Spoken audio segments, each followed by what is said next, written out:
Assalamualaikum warahmatullahi wabarakatuh. Alhamdulillahilladzi hamdan katsiran thayyiban mubarakan fih kama yuhibbu rabbuna wa yardah.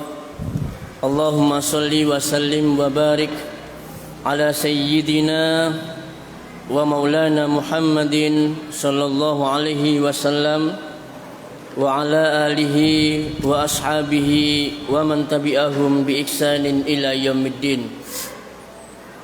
Qala Allah Ta'ala fil Qur'anil Karim, ya ayyuhalladzina amanu taqullaha haqqa tuqatih wa la tamutunna illa wa antum muslimun. Kaum muslimin yang semoga senantiasa dirahmati dan diberkahi Allah Subhanahu wa taala. Sebelum kita melanjutkan pembahasan kita tentang penghancur rumah tangga, maka ini ada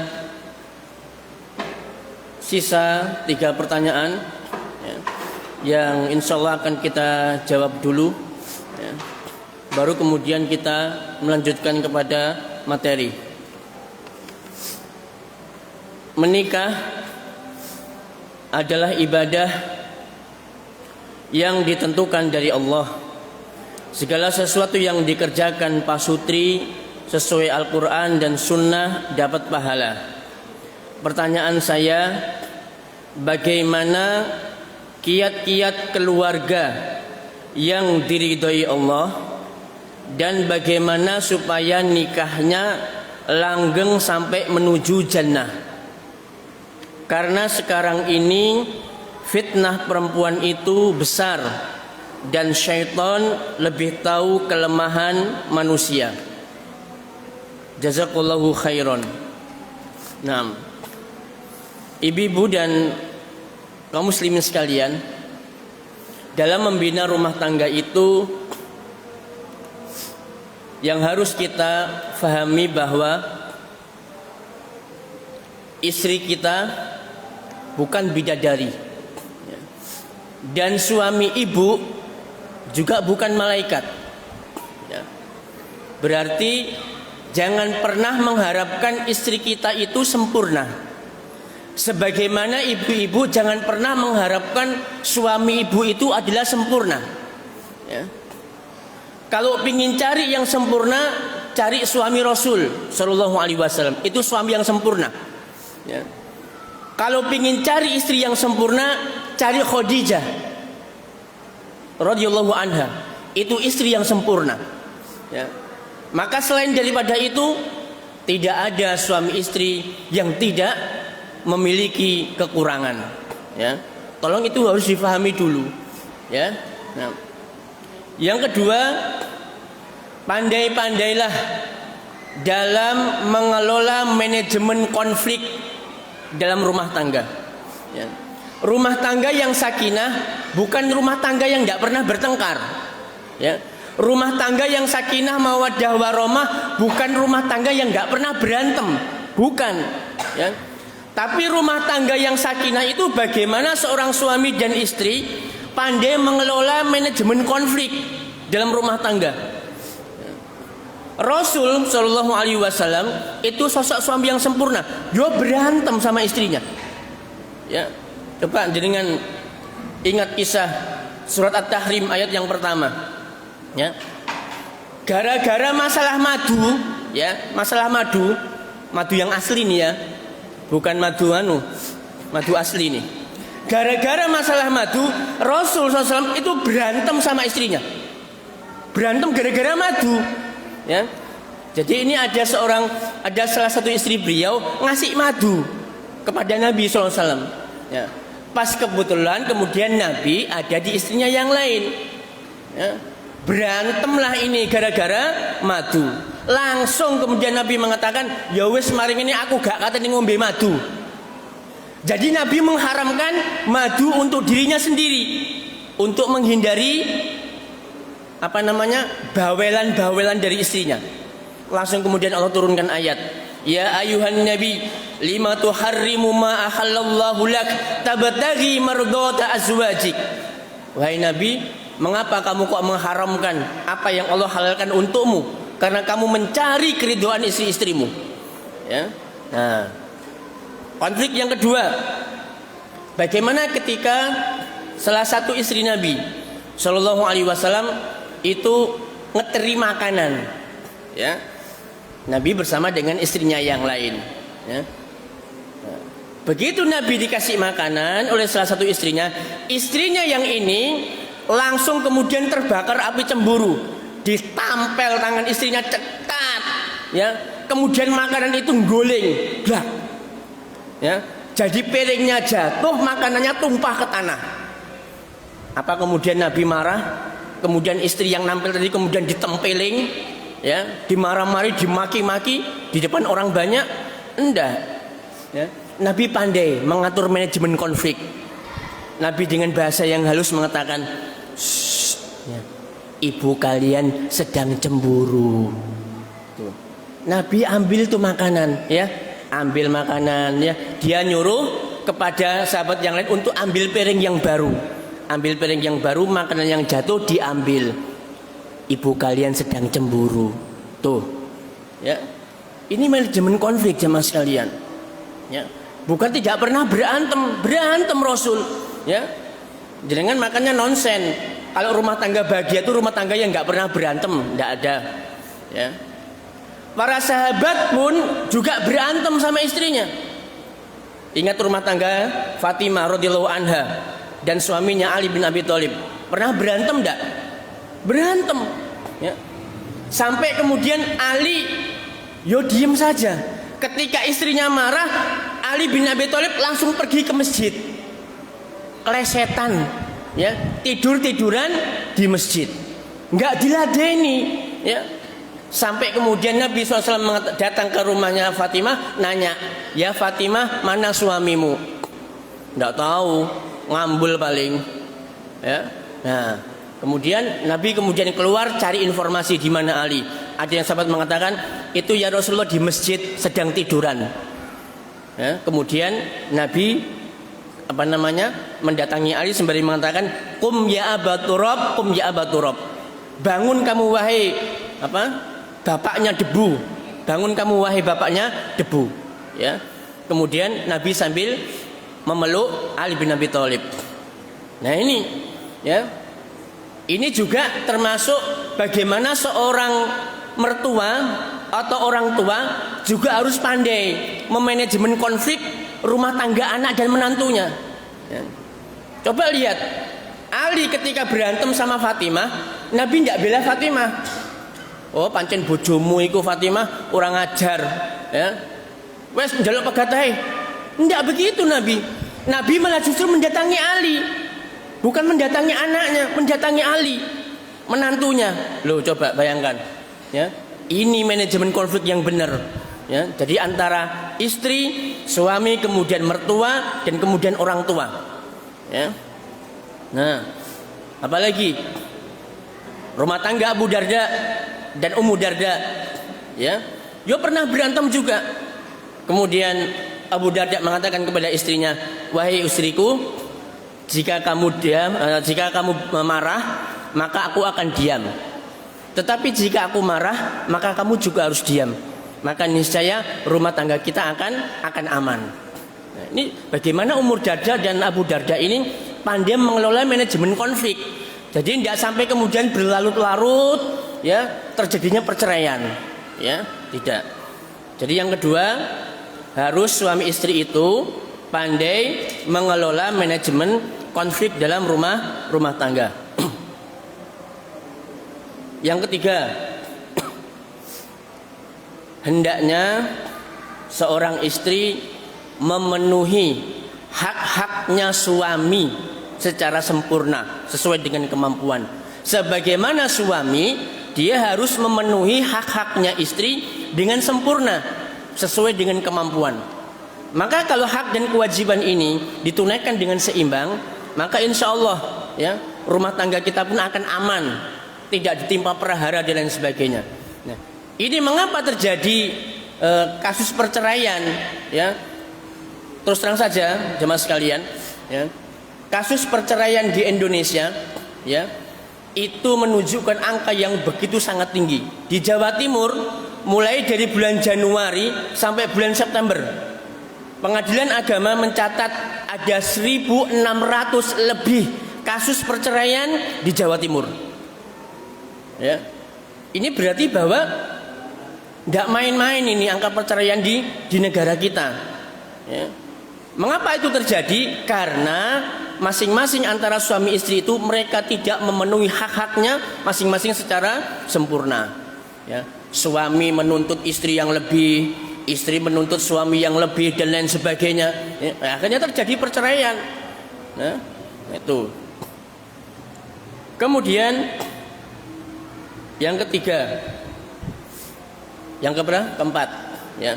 Tolong bagaimanapun kondisinya, apapun keadaan rumah tangga antum, seorang suami tolong, sebagaimana sudah saya sampaikan kemarin, jangan bermudah-mudah mengucapkan kalimat talak kepada istrinya. Meskipun dalam keadaan emosi, marah, jengkel, antum bercanda, antum guyon, jangan sekali-kali mengeluarkan kata-kata talak, baik langsung maupun tidak langsung. Ya, itu bahaya. Demikian pula seorang istri, jangan sekali-kali bermudah-mudah untuk mengajukan gugatan cerai kepada suaminya. Ya, tanpa alasan yang benar.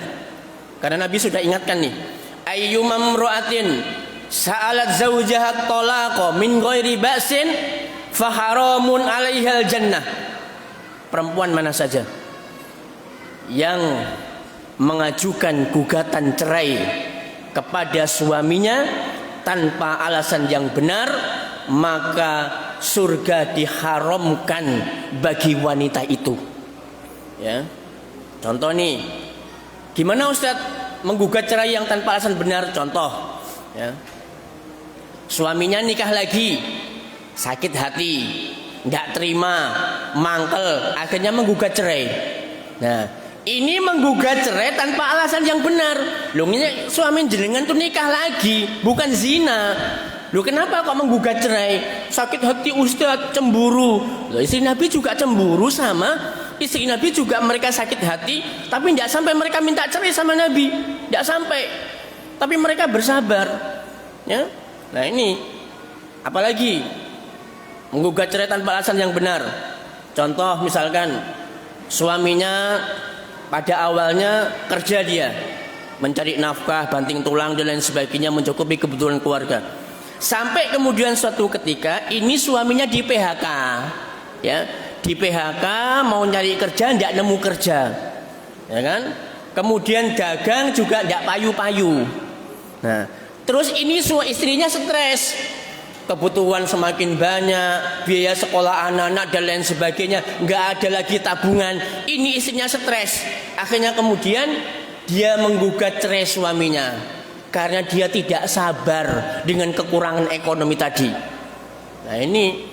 Dan ini kasus yang paling banyak terjadi di Indonesia karena faktor ekonomi. Ya, istri menggugat cerai. Nah, ini ya. Jadi istri menggugat cerai tanpa alasan yang benar itu diharamkan baginya surga. Ya. Nah, insya Allah dengan 4 ini yang singkat ini ya, insya Allah rumah tangga kita akan sakinah, mawaddah warahmah, dan bisa sampai kita bawa ke surga, ya. Meskipun nanti banyak sekali ini ya pembahasan tentang masalah ini. Baik. Wallahu a'lam bishawab. Pertanyaan yang kedua, bagaimana hukumnya menitipkan anak kepada orang tua dengan alasan bekerja? Kalau ditanya hukum, itu kan wajib, sunnah, mubah, makruh, haram. Kalau tanya hukum ya. Tapi kalau tanya standar kepantasan, maka tidak pantas seorang anak menitipkan anaknya kepada orang tua. Ya. Ya kalau hukumnya sih ya mubah-mubah saja, boleh-boleh saja, tidak ada larangan, ya. Tetapi menurut standar kepantasan tidak pantas seorang anak menitipkan anaknya kepada orang tua. Loh kok bisa tidak pantas gimana Ustaz? Orang tua kan sudah berapa tahun sih merawat kita, mendidik kita sampai kita rabi, bahkan kita nikah pun juga ngerepoti wong tua. Ya, kita menikah sudah punya anak, dua anak loh, masih ngerepoti wong tua. Ya, dan orang tua juga ya tidak pernah masalah. Tapi kok tidak pantas layaknya orang tua anak itu nitipkan anaknya sama orang tua. Harusnya orang yang sudah sepuh nih, ibu kita, sudah waktunya istirahat. Ya, banyak ibadah, zikir, tilawah Al-Quran. Lah kok terus kemudian kita titip anak lagi? Lah kapan terus ibadahnya orang tua kita? Kapan pensiunnya orang tua kita? Terus direpoti sama putu, ya. Nah, jadi ini menurut standar kepantasan tidak layak seorang anak menitipkan anaknya kepada orang tua. Bahkan ada seorang syekh mengatakan salah satu di antara bentuk kedurhakaan anak kepada orang tua itu nitipkan anaknya sama orang tua. Ada syekh yang mengatakan demikian. Kenapa dikatakan durhaka? Ya karena dia sudah membebani orang tuanya, ya, yang seharusnya orang tuanya istirahat pensiun masih dikasih beban pekerjaan. Ya, itu. Ya terus gimana solusinya Ustaz? Ya kalau memang antum punya rezeki, ya antum taruh di tempat penitipan anak, ya kan? Taruh di tempat penitipan anak. Ya, banyak sekali kan di Probolinggo tempat penitipan anak. Naam. Wallahu a'lam bishawab, ya.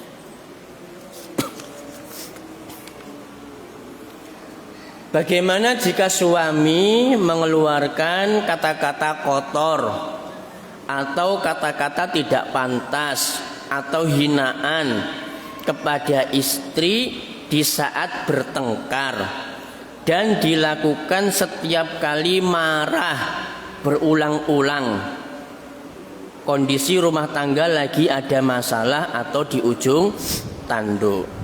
Nah, ini berarti ini suaminya tidak pandai mengelola manajemen konflik. Saking tidak pandainya dia sampai dia mengeluarkan kata-kata kotor, hinaan, cacian kepada suaminya, ya. Bahkan sampai semua binatang yang ada di kebun binatang itu keluar semua ketika dia marah sama istrinya, ya. Ini tidak patut, ya. Apalagi suaminya seorang ikhwan salaf yang sudah ngerti Al-Quran, sudah ngerti sunnah, sudah ikut taklim. Tapi ketika dia marah sama istrinya keluar kata-kata kotor, ya, maka ini tidak layak bagi seorang ikhwan, seorang suami ikhwan, ya. Seharusnya dia pandai menahan diri, ya, bersabar dengan sikap istrinya dan tidak mengeluarkan kata-kata kotor, apalagi sampai kemudian memukul istrinya. Nauzubillah min dzalik. Ya, karena Rasul sudah ingatkan kita, janganlah seorang suami memukul istrinya seperti budak, ya. Di siang harinya dia pukul istrinya, kemudian di malam harinya dia keloni. Itu kata Nabi, ya. Jangan seorang suami memukul istrinya seperti budak. Siang dihajar, dipukuli, kemudian malamnya dikeloni, ya. Wala tatribul wajha, jangan kamu memukul wajah, ya. Itu peringatan dari Nabi kepada kita sebagai seorang suami, ya. Ketika kita marah, jangan memukul wajah, ya, atau jangan pukul dia, ya. Kecuali memang pukulan itu sifatnya mendidik, ya. Pukulan mendidik itu tidak sama dengan pukulan yang sifatnya aniaya. Pukulan mendidik itu yang gimana Ustadz? Ya, jenengan ambillah lidi berapa, 3, 4 gitu, ya. Kemudian ceples nih bokonge, ceples, ya. Itu pukulan mendidik, ya. Cari daging-daging sing akeh, bokong, kentol, apa mungkin mana, ya. Kalau memang untuk mendidik istrinya, ya. Tapi nek jenengan gawakno kayu samene, diantemno jebret, Bu. Ya resik, Pak. Ya. Resik, ya. Kalau tidak rumah sakit ya kuburan, gitu kan? Nah, itu jangan sampai terjadi kepada para ikhwan-ikhwan salaf ya. Jadi ketika antum marah dalam keadaan berdiri duduk. Ketika antum marah dalam keadaan duduk, antum berbaring. Berbaring masih juga masih marah, antum berwudu. Berwudu masih marah, antum sholat 2 rakaat.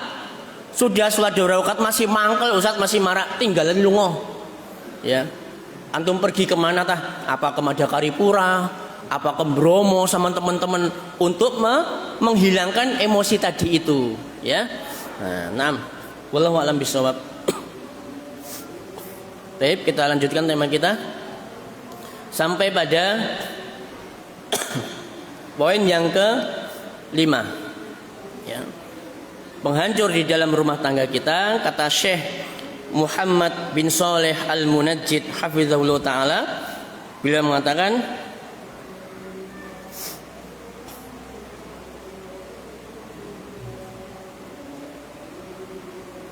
al-hadzaru ya, waspadalah, ihdar, waspadalah, akhtarasyasyati, bahaya televisi.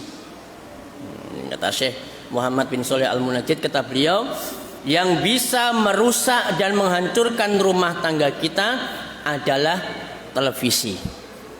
Nah, kita tidak bisa memungkiri ya, kemajuan teknologi sangat-sangat membantu kita, memudahkan kita dalam segala macam urusan ya. Bahkan televisi pun sangat membantu kita ya. Informasi yang hari ini ada di luar negeri kita bisa lihat dan kita bisa menyaksikan ya. Kemudian di televisi juga bisa kita dapatkan manfaat atau maslahat baik dalam bidang pendidikan ya, informasi dan lain sebagainya. Tetapi ya, untuk televisi saat ini hukumnya sama dengan khamr ya, hukumnya sama dengan khamr. Gimana hukumnya khamr? Manfaatnya lebih banyak, mudaratnya lebih banyak daripada manfaatnya. Maka hukum televisi zaman sekarang ini, di zaman kita sekarang ini, hukumnya sama dengan khamr. Pada waktu terjadi pengharaman yang kedua kalinya, yaitu di mana televisi bahayanya, mudaratnya lebih besar dibandingkan dengan manfaatnya. Apa sih kira-kira bahaya atau mudaratnya televisi? Yang pertama ya, kata Syekh, bahayanya televisi adalah bisa merusak akidah dan iman ya, bisa merusak akidah dan iman. Dari sisi mana televisi bisa merusak akidah dan iman? Nah, tahun berapa itu ya, ada film anak-anak namanya Krishna. Ada film namanya Krishna. Nah, tuh ya, bagaimana anak-anak kita itu dipertontonkan dengan seorang anak yang bernama Krishna. Krishna itu agamanya apa? Hindu. Ya, Hindu agamanya. Tapi anak-anak kita bagaimana begitu cintanya dia dengan Krishna. Ya, tayangan-tayangan Krishna. Ini bisa merusak akidah anak kita. Bisa meracuni imannya anak-anak kita. Nah, kemudian di televisi juga ada acara apa itu? Kalau dulu tahun 80-90 ya, ada seorang artis namanya Susana. Ya, ada yang menangi tahun 80-90. Antum lahir tahun berapa? 80-an ya, 80-an ke atas ya. Nah, di tahun 80 dan 90 itu di Indonesia, televisi Indonesia bahkan mungkin masuk di layar tancap ya, waktu itu televisi masih sangat sedikit. Itu yang paling sering masuk ke dalam televisi itu adalah filmnya Susana. film-film yang berbau mistik, yang berbau horor dan berbau hantu. Ya. Ini bisa membahayakan akidah dan iman anak-anak kita. Ya. Apalagi maaf ya, film-film horor itu ya tidak kayak dulu. Susana itu meskipun dia tapi bajunya sopan tahun 80 90-an. Lihat film-film horor zaman sekarang. Ya. Di bioskop atau mungkin di televisi ya. Itu sudah Masya Allah ya. Sudah bukan lagi tayangan yang layak ditonton oleh seorang anak. Itu film hantu kayak begitu. Ya. Nah, itu bisa membahayakan iman dan akidah anak-anak kita. Bahkan mungkin juga akidah dan iman kita. Ya. Dan masih banyak lagi tayangan-tayangan televisi yang bisa merusak iman dan akidah anak-anak kita dan mungkin juga kita. Yang kedua, bahayanya televisi adalah mengajarkan materialis, hedonis dan hidup serba glamor. Ini TV. Ya, mengajarkan sama kita materialis. Ya. Dulu waktu anak kecil, ya, itu ada film yang mendidik, drama keluarga, namanya Rumah Masa Depan. Ya, sekarang sudah tidak ada. Di mana Rumah Masa Depan itu menggambar sebuah keluarga yang begitu sederhana, bukan glamor. Rumah tangga yang sederhana, kemudian mereka mempunyai teman yang namanya Sang Haji. Di mana Sang Haji ini seorang anak yang begitu cerdas otaknya. Ya. Jadi tiap kali perlombaan cerdas cermat, dia selalu menang. Nah, maka keluarga yang sederhana tadi, mereka menimba ilmu kepada Sang Haji. Bagaimana cara dia belajar, bagaimana dia bisa menjuari cerdas cermat. Loh, yang sekarang ini tayangan-tayangan yang seperti itu yang menunjukkan kesederhanaan, keluarga yang bersahaja sudah tidak ada lagi. Ya, semuanya penuh dengan tontonan-tontonan yang berbau materialis. Wanitanya, ya, pakai emas yang sampai ngerentengi begini, ya. Kemudian pakai kalung, pakai tasnya yang mahal, mengendarai mobil yang mewah. Ya. Akhirnya kemudian istri kita akan menggambarkan, enak yo. Ya apa nak munggo aku duwe tas kaya ngono ya. Ya apa nak aku duwe mobil kaya ngono. Ya apa nek omahku ku kaya omah iku. Ya kan memang syutingnya di rumah-rumah mewah, sinetron-sinetron itu. Ya kan?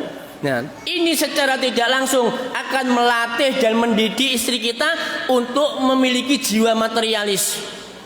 Mas, aku pingin kaya ndok sinetron iku lho Mas. Tukokno ya. Loh iya. Ya. Mulai tasnya, sepatunya, apalagi bajunya. Ya. Itu semua ditiru sama istri kita. Nek jenengan ndak kuat, wow, ya, iso pegatan, Pak. Lu iya, ndak kuat-kuat tuh. Dek, saya enggak ada duit aku. Ulan ngarep ya, dijanjeni ulan ngarep, gak duwe duit pisan padha wae, ya. Nah, ini jemaah sekalian, ya. Jadi acara televisi itu mengajarkan kepada anggota keluarga kita jiwa materialis, hedonis dan kemudian glamor. Yang ketiga, di mana acara televisi itu mendidik istri kita untuk tidak taat, membantah dan melawan suami. Nah, itu sinetron, Pak. Ya. Lihat tuh para istri-istri yang ada di sinetron. Gimana sikap mereka kepada suaminya? Dintekno sama istri entek ame kurang golek, Pak. Ya. Dimaki-maki, dimarahi, diamui, dicereweti, ya. Itu di sinetron televisi mengajarkan kepada istri kita untuk melawan suaminya, ya. Padahal, ya, suami itu adalah surganya bagi istri. Suami itu surganya bagi ibu-ibu, ya. Sampai Nabi Shallallahu Alaihi Wasallam itu membuat sebuah permisalan, ya. Permisalan ini tidak main-main. Nabi sampai mengatakan, ya, sampai bersabda, "Lau amartu an yasjuda ahadun li ahadin la amartul mar'ata antas juda li zaujiha. Ya. Kalau andaikan aku ini diperintahkan, di mana seseorang itu boleh bersujud kepada orang lain, ya, maka niscaya aku perintahkan seorang wanita, seorang istri bersujud kepada suaminya. Tuh, Bu. Saking tingginya derajat dan kemuliaan suami di hadapan Allah, sampai andaikan itu boleh manusia sujud kepada manusia, bukan anak sujud sama orang tua. Nabi tidak perintahkan begitu, tapi Nabi perintahkan para wanita, para istri untuk sujud kepada suaminya. Nah, kok ini di televisi mengajarkan istri kita untuk melawan suaminya, ya bisa neraka nanti, ya kan? Bisa neraka. Ada seorang wanita yang datang kepada Nabi Shallallahu Alaihi Wasallam, ya Rasulullah, ya, suamiku itu demikian dan demikian. Maka jawab Nabi, ya, hendaknya engkau perhatikan bagaimana sikapmu terhadap suamimu, karena sesungguhnya suamimu itu adalah jannatuki wa naruki, adalah surgamu dan juga nerakamu. Tuh, ya. Itu bagaimana tuntunan Islam sikap seorang istri kepada suaminya. Dan masih banyak lagi keutamaan-keutamaan yang lainnya. Yang keempat, ya, bahayanya televisi, dia akan berkhayal kepada sesuatu yang belum dia dapatkan. Nah, ya, jadi bahaya televisi itu dia akan berkhayal, berandai-andai. Ya. Ada lihat aktor sinetron ganteng, ya, ganteng putih wajahnya, ya, keren perlinti. Dilihat sama istri kita, ya. Pasti istri kita akan berkhayal, dah niondo, aku duwe bojo ganteng kayak ngono. Iya apa ndak? Hah? Iya sih, kita akan mengatakan demikian. Kundanya yo aku duwe bojo ganteng kayak ngono, ganteng soge putih. Cek bahagiane aku, ya. Dia berkhayal sesuatu yang tidak bisa dia dapatkan. Suami juga gitu. Ketika dia lihat acara televisi sinetron, wong wedok wayu, ya, wayu menik-menik, ya, body biola, angen-angen sampai gak esok turu, ya. Duh ya Allah, dane aku kun duwe bojo kaya ngono ya, wis ayu menik-menik. Paling aku gak sarungan paling, ya. Loh, dia berkhayal membayangkan apa yang dia lihat. Ya memang namanya sinetron, ya tampilnya ya yang cantik-cantik, yang ganteng-ganteng, ya, yang cekli-cekli penampilannya. Tidak mungkin yang rembes-rembes tampil di televisi, tidak mungkin, ya. Maka dia berkhayal. Termasuk juga dia berkhayal dengan harta kekayaan yang belum dia dapatkan, ya. Lihat mobil mewah, pingin kayak begitu. Lihat apa rumah yang megah, pingin yang seperti itu, dan lain sebagainya, ya. Nah, dia berkhayal kepada sesuatu yang dia belum dapatkan. Yang keenam, televisi mengajarkan tindak kriminal. Nah, ya, ini bahayanya televisi, di mana televisi itu mengajarkan tindak kriminal kepada penontonnya. Ya. Jadi ini memang klop. Jadi penjahat belajar kejahatan dari TV, TV belajar kejahatan dari penjahat. Itu TV. Lihat tayangan-tayangan kriminal di televisi, cara merampok, cara membobol bank, kan ada rekonstruksinya. Itu dilihat sama sekian banyak orang, rekonstruksi kejahatan. Bagaimana caranya membunuh orang, bagaimana caranya membunuh istri. Tuh. Sampai yang terbaru, ya, mungkin jenengan sudah banyak yang lihat Kopi Jessica. Ya, Kopi Jessica. Bagaimana seorang wanita membunuh teman wanitanya dengan sebuah kopi. Ya. Kopi Jessica. Dikasih kopi sianida. Loh, itu ditayangkan sama televisi berhari-hari. Rekonstruksi dan lain sebagainya. Loh, ini nek sampai ditiru sama istri kita. Ya. Wow, saya enggak ben Mas, ya. Sampean nggawa madu, aku nggawa kopi. Oh ya. Nah, Dek, apa Mas? Ya. Sampean gelem ndak tak gawakno madu? Ya. Oh, ya ndak apa-apa Mas. Tapi yang ngono Mas, ya gak apa-apa sampean madune gawa rene. Tapi sampean kudu gelem ngombe kopi ya. Nah, ya, dikasih lah kopi sianida. Dari mana istri bisa mendapatkan itu? Ya dari televisi. Tuh, bagaimana cara bunuh diri? Ya, digelar di situ. Oh, caranya begini, bunuh diri itu. Orang yang sebelumnya tidak tahu tentang tindak kriminal akhirnya tahu. Ya, caranya menjebol kacanya mobil, ya, memecahkan kaca mobil. Gimana caranya? Diajari di situ. Pakai cairan tertentu, ya, kemudian dilemparkan ke kacanya, maka kacanya pecah. Loh, diajari sama televisi. Tuh, ya. Maka televisi itu mengajarkan kepada kita semuanya tentang tindak kriminal. Makanya tidak pernah heran di mana tindak kriminal di Indonesia semakin bertambah tahun itu tinggi kasusnya, tidak pernah menurun. Kenapa demikian? Karena TV yang mengajarkan semuanya kepada kita semua. Ya. Tayyib. Dulu itu ada acara Smackdown ya. Mungkin jenengan menang ya acara Smackdown. Ya, jadi pertarungan bebas ya. Gulat begitu. Nah, itu ditiru sama anak-anak kita. Ya di sekolah-sekolah di tahun berapa itu ya? Mungkin tahun 2000-an ke atas, ya. Anak-anak kita niru Smackdown. Akhirnya koncone, ya, nyala-nyala di Smackdown. Di Smackdown dari TV itu, Pak. Ya, sampai kemudian ya terjadilah viral, rame ya. Ada seorang anak terluka karena di Smackdown sama temannya. Ya karena dari TV tadi itu, ya, mengajarkan kejahatan kepada kita. Nah,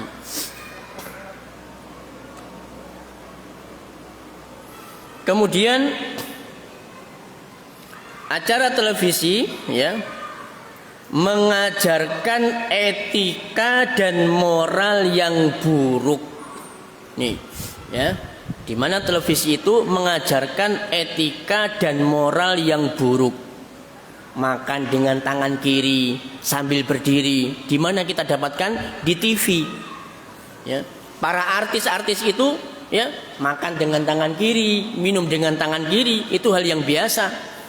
Minum sambil berdiri, makan sambil berdiri, itu hal yang biasa. Ya. Kemudian mereka mencaci maki orang lain, hal yang biasa di televisi. Ya. Jadi etika dan moral-moral yang buruk itu diajarkan di televisi dan itu sudah dikonsumsi dan ditiru oleh anak-anak kita. Ya. Yang viral terbaru itu apa ya? Angel wes, angel, ya, angel temen tuturanmu. Ya. Loh, itu ditiru sama anak-anak kita. Jadi, masya Allah ya, ya kudu guyu, ya kudu ya apa? Ada orang tua, ya, ini sedang memarahi anaknya. Mungkin anaknya bandel meler. Dijawab sama anaknya, angel, angel wes, angel, angel temen tuturanmu, angel temen tuturanmu. Ya Allah, itu loh Pak, ya. Jadi, ya kudu guyu, ya kudu ya apa? Jadi seorang anak ketika dia menyaksikan apa yang dia lihat itu akan dicontoh, ya, akan dicontoh itu. Nah, itu jemaah sekalian. Jadi begitu bahayanya televisi, ya, juga mungkin termasuk HP kita, ya, berbahaya. Tayyib. Jadi mengajarkan etika dan moral yang buruk. Ya. Kemudian televisi menggambarkan Islam sebagai agama yang intoleran, sebagai agama teroris, sebagai agama yang mengajarkan kekerasan. Itu di TV. Ya. Coba jangan lihat. Mulai tahun 2001 kasus bom Bali 1 sampai yang kemudian terakhir ya kasus terorisme.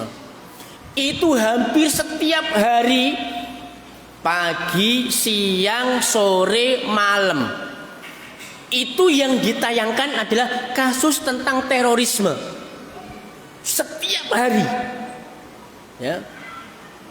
Tapi dengan lihat ketika saudara kita yang ada di Myanmar dibantai habis sama orang-orang Buddha di sana, adakah televisi kita yang menyiarkan? Tidak ada.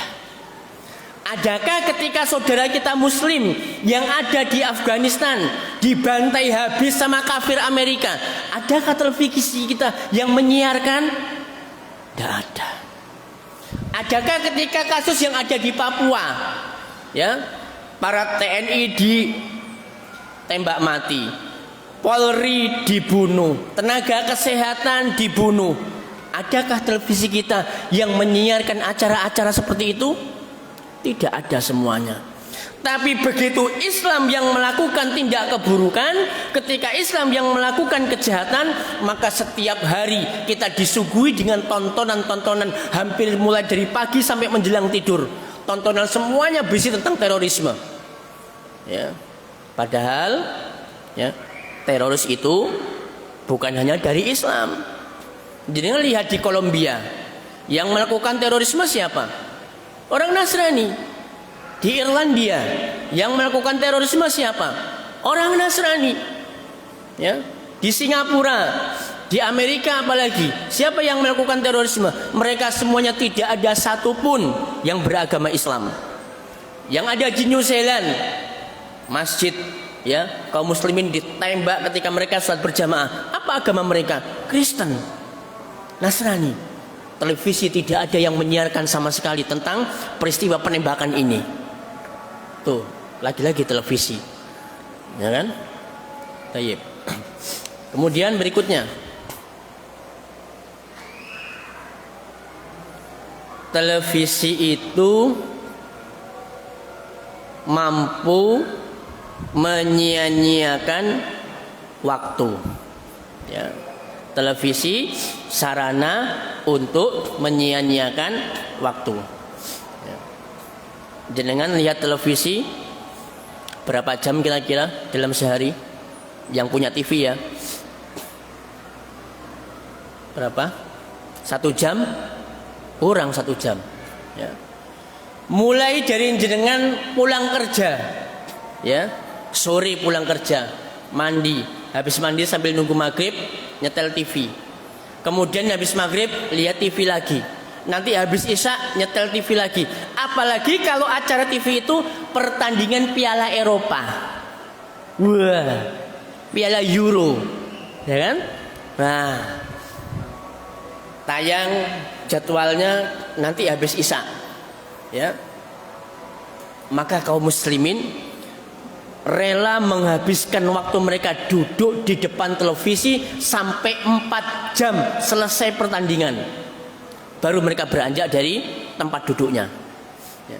Pengajian 4 jam, betah? Ya, gutat. Jangankan 4 jam, 30 menit guatel bokong irat. Ya, kukur lagi. Ya, akhirnya pindah tempat, pindah posisi, keluar. Ya, padahal cuma 30 menit mendengarkan pengajian, nggak betah. Coba dengan Piala Euro, apalagi Piala Dunia, ya, wow, kalau sudah Piala Dunia, masya Allah, direwangi jam 2 tet, nyetel beker jam 2, acaranya pertandingan Brasil lawan Italia. Oh ya, yo ngerti, yo tahu pernah nonton kok ya, ya, oh, jam 2 nyetel beker pak, ya, direwangi jam loro, setel bekernya, ya.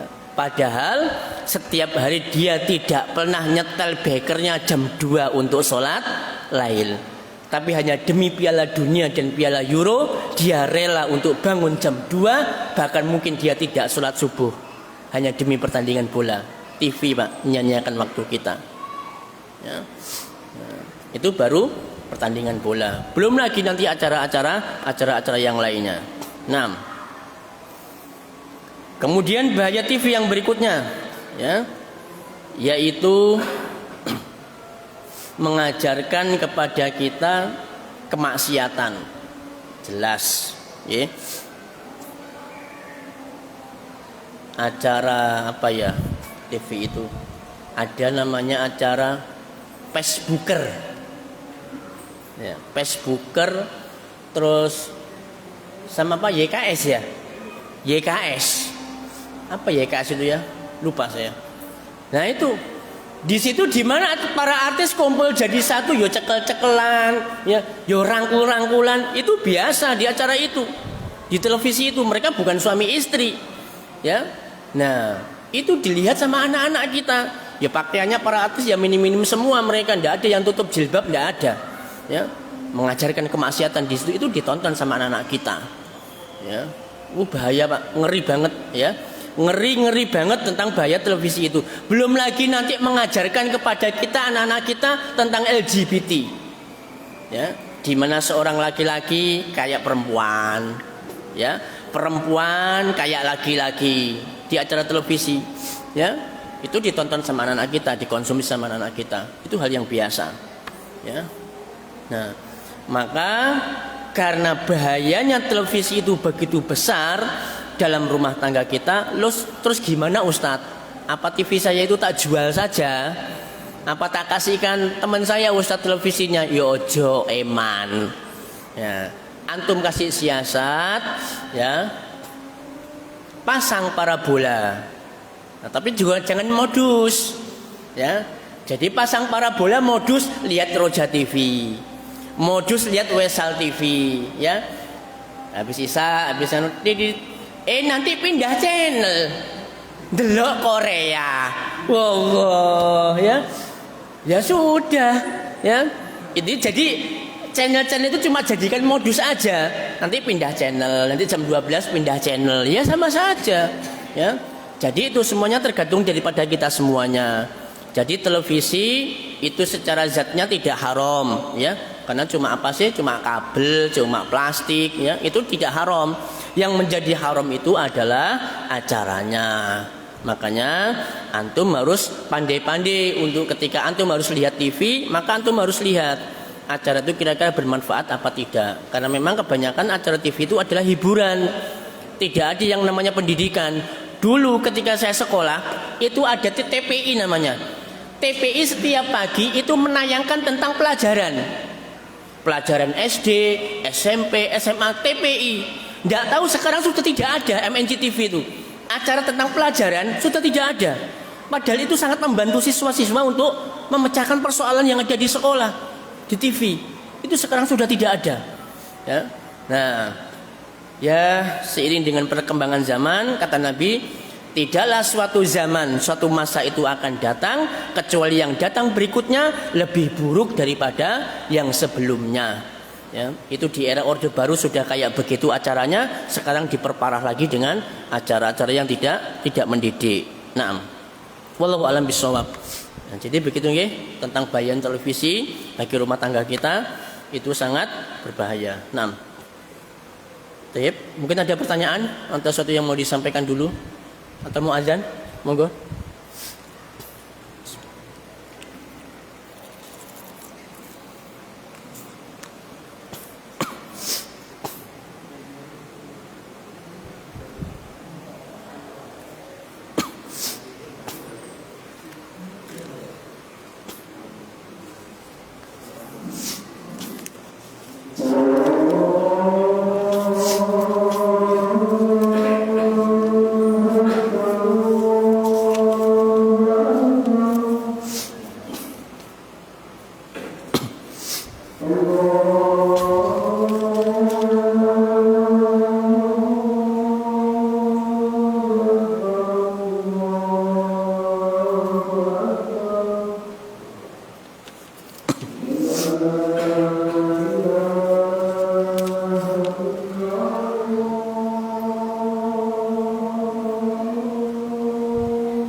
Kita jawab satu pertanyaan saja, ya, karena hari sudah Isya.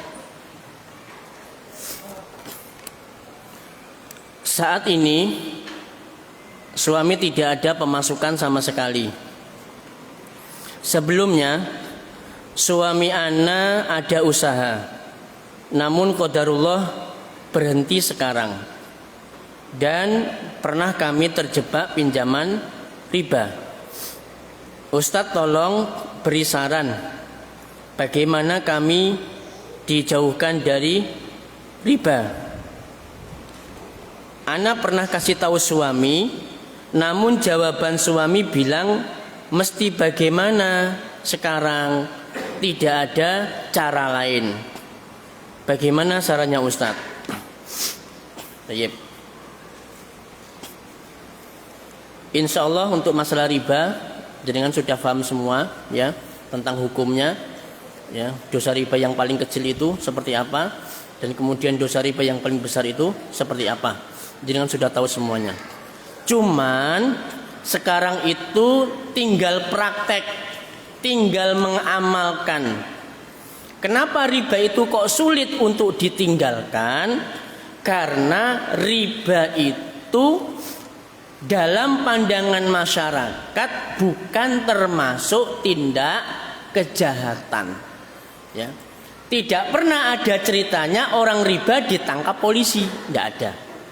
Tidak ada ceritanya orang terjerumus ke dalam riba kemudian digerebek sama warga, tidak pernah ada ceritanya, ya.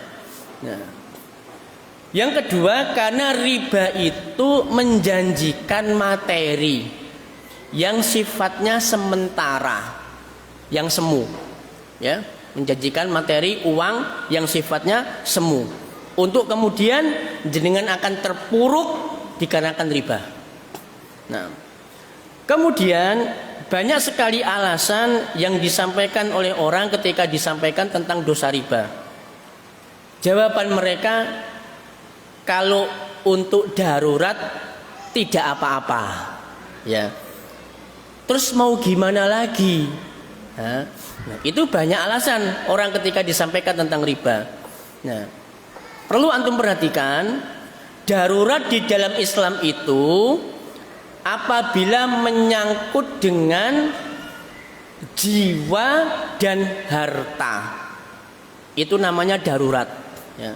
Contoh, antum tidak pinjam riba membuat antum kelaparan, ya, maka antum boleh pinjam riba. Antum tidak pinjam riba membuat antum akan mati, ya, mati karena tidak pinjam riba, maka antum boleh pinjam riba. Itu namanya darurat, ya. Nah, tapi kalau selagi itu tidak sampai menyebabkan kematian atau kelaparan, maka tidak bisa dikatakan riba. Paham, ya? Contoh, darurat. Lah gimana Ustadz? Saya ini kan mau bangun rumah, nggak ada yang pinjami uang. Oh, bukan darurat. Lah gimana Ustadz? Saya mau kerja, nggak punya kendaraan. Ya terpaksa harus pinjam kredit, ya, jual kendaraan. Ya, maka ini bukan darurat. Karena masih ada alternatif lain. Ya, antum bisa sabar, antum bisa rajin menabung, antum tidak boros untuk beli kendaraan, bisa. Antum tidak mati kelaparan, maka tidak darurat, ya. Nah, maka segala macam urusan darurat itu semuanya di dalam riba itu tidak ada kecuali antum akan mengalami kematian atau kelaparan. Maka di luar itu tidak ada yang namanya darurat, ya. Terus Ustaz, siapa terus yang minjami? Mau pinjam ke saudara, tidak dipinjami. Pinjam ke teman juga enggak. Apa mana pinjam dengan Ustaz? Tidak kira disili, gitu kan? Nah, terus gimana solusinya supaya kita terbebas dari riba? Ya, solusinya adalah antum bersabar atas ujian ekonomi. Yang antum alami bukan hanya antum saja kesulitan ekonomi. Banyak saudara kita yang mengalami kesulitan ekonomi. Yang sekarang ini jualan mereka sedikit, ya. Yo, ana pernah mengalami jualan. Coba jenengan tanya teman-teman, jual SDMG yo pernah. Loh, Ya, jual apa lagi? Jual kurma juga pernah. Ya, jual apa lagi? Ya, pernah semuanya jualan. Ya, tapi ya alhamdulillah tidak sampai terjebak ke dalam riba. Kenapa sih orang zaman sekarang itu mereka kok mudah untuk mengambil riba? Karena mereka itu memenuhi gaya hidup, bukan kebutuhan hidup. Nah, beda ya antara gaya hidup dengan kebutuhan hidup. Antum punya HP, oke HP ini ya, Asus. Ya. Padahal HP ini masih enak dipakai.